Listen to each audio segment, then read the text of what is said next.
know the Olympics ended about a week ago, but I thought this video was so inventive that I wanted to do it anyway. Question number 1, the opening ceremony. What book did you think had an incredible opening? For this one, I'm going to go with Our Mutual Friend by Charles Dickens. I just started reading this as part of the read along with Katie on Books and Things, and I'm almost caught up to where she is for the end of August, and I'm loving it so far. It's not too late to catch up if you want to join. The opening is so captivating and atmospheric. I'll read the first 2 paragraphs. Chapter 1, On the Lookout. In these times of ours, though concerning the exact year there is no need to be precise, a boat of dirty and disreputable appearance, with 2 figures in it, floated on the Thames, between Southwark Bridge, which is of iron, and London Bridge, which is of stone, as an autumn evening was closing in. The figures in this boat were those of a strong man with ragged, grizzled hair, and a sun-browned face, and a dark girl of 19 or 20, sufficiently like him to be recognizable as his daughter. The girl rowed, pulling a pair of sculls very easily. The man, with the rudder line slack in his hands, and his hands loose in his waistband, kept an eager lookout. He had no net, hook, or line, and he could not be a fisherman. His boat had no cushion for a sitter, no paint, no inscription, no appliance, beyond a rusty boat hook and a coil of rope, and he could not be a waterman. His boat was too crazy and too small to take in cargo for delivery, and he could not be a lighterman or a river carrier. There was no clue to what he looked for, but he looked for something with a most intent and searching gaze. The tide, which had turned an hour before, was running down, and his eyes watched every little race and eddy in its broad sweep, as the boat made slight headway against it, or drove stern foremost before it, according as he directed his daughter by a movement of his head. She watched his face as earnestly as he watched the river, but in the intensity of her look there was a touch of dread or horror.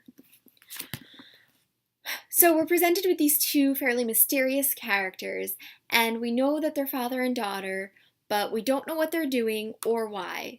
Why does Lizzie look up with dread or horror? So as the first chapter goes on, we do figure out what they're doing, and it's pretty sketchy and involves a dead body, so it definitely got me hooked to read more. Question 2, the games. What is your favorite fictional competition? This was a hard one to come up with. I don't read about many competitions in novels, I guess, but then I remembered The Westing Game by Ellen Raskin.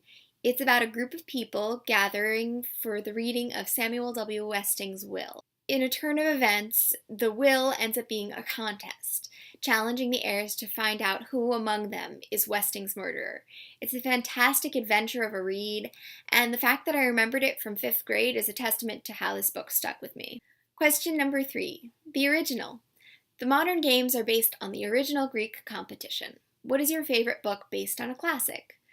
This might be an obvious one, but I'm going to go with Wide Sargasso Sea by Jean Rhys. It's a prequel to Jane Eyre that focuses on Antoinette Cosway, aka Bertha Mason, aka the Mad Woman in the Attic, and her story.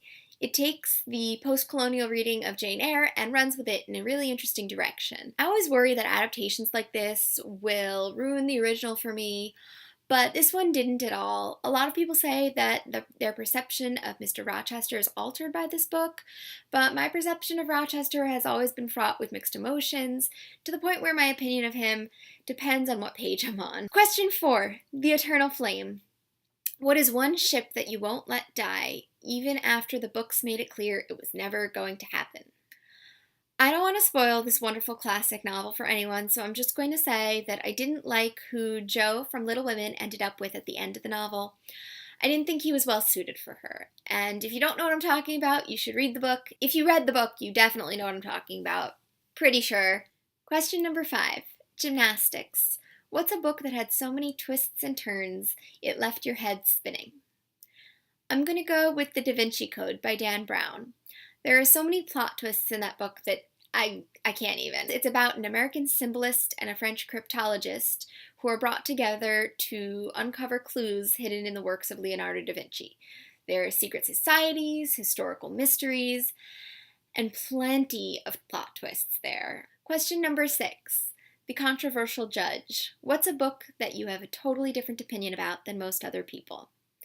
For this one, I'm going to go with Great Gatsby. It's a great novel, don't get me wrong. Fitzgerald's prose is delightful. It's so quotable, the beginning, the end of that book, but I just thought that the plot was a bit contrived. The plot didn't really pick up until the end. And I know this is considered the great American novel by so many people, but I simply think it's a great American novel. I really just don't know if it deserves all the hype that it gets. Question number 7, beach volleyball. What is your favorite fictional duo? There are so many fascinating fictional duos out there. I'm going to mention a duo that I haven't heard talked about much on BookTube that I quite liked, and that's Enid and Becky from the graphic novel Ghost World by Daniel Clowes. They're two best friends from childhood who are now teenagers, thinking about what they're going to do after graduation. Their personalities, they are so disaffected and cynical, and I love them for it. There's a movie, too, about them, which I quite liked. But for some reason, I also equate them with Daria and Jane. They're an animated pair from the TV series Daria. I think I discovered both pairs around the same time, and I guess they have similar attitudes, so those are both definitely things you should check out if you haven't, if you like that sort of thing. Question 8. Weightlifting. What is the most massive book on your shelf? Well, I was going to say Jonathan Strange and Mr. Norrell, because it is massive in terms of page length, but in terms of actual weight, and apparently this is a weightlifting competition, it's gotta be The Luminaries.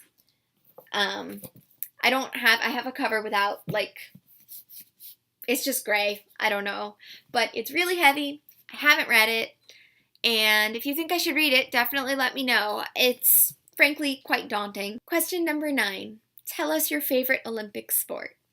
So my favorite Olympic sport is gymnastics in the summertime, all the tumbles and turns, and watching the choreography. It's amazing the things the human body can do. And then also in the winter, even though we just had Summer Olympics, I like watching ice skating. Same reasons, really. Routines set to music with tons of things that I cannot make my body do. There's more to this question. What is a book that you just tore through with world record speed? And that for me would have to be Harry Potter. I believe it was book 6 that I was reading when I'm thinking about what I'm thinking about. I was on a car trip with my family. I don't even remember where we were going. I don't remember anything about the trip besides that I was engrossed in the Harry Potter book. And by the time we got wherever we were going, that book was done. It was massive, but it was done. Question number 10, synchronized swimming. What is a book series that you kept reading even though you didn't have any idea why?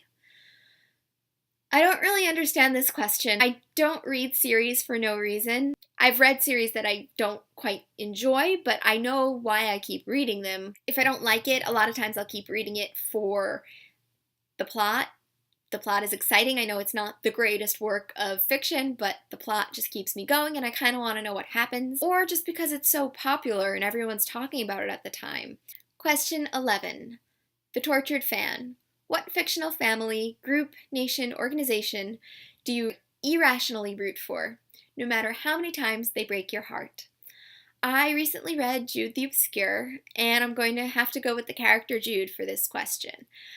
Hardy's known for his depressing novels, but this was just too heartbreaking for me.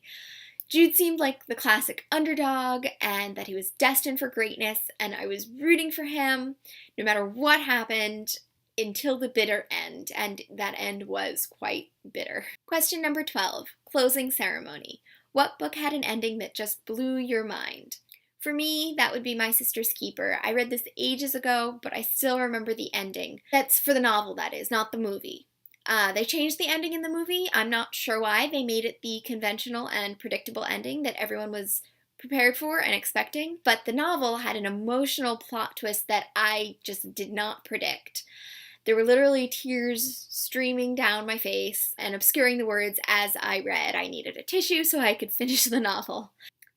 And finally, relay race. Who do you tag? I tag anyone and everyone who doesn't think it's too late to do this tag. If you feel like you want to do it, go ahead, go for it. I'm interested to hear your responses. As always, if you like this video, check out other videos on my channel. Like it, subscribe, comment. I'd love to hear what you're thinking. And see you soon in another video. Bye!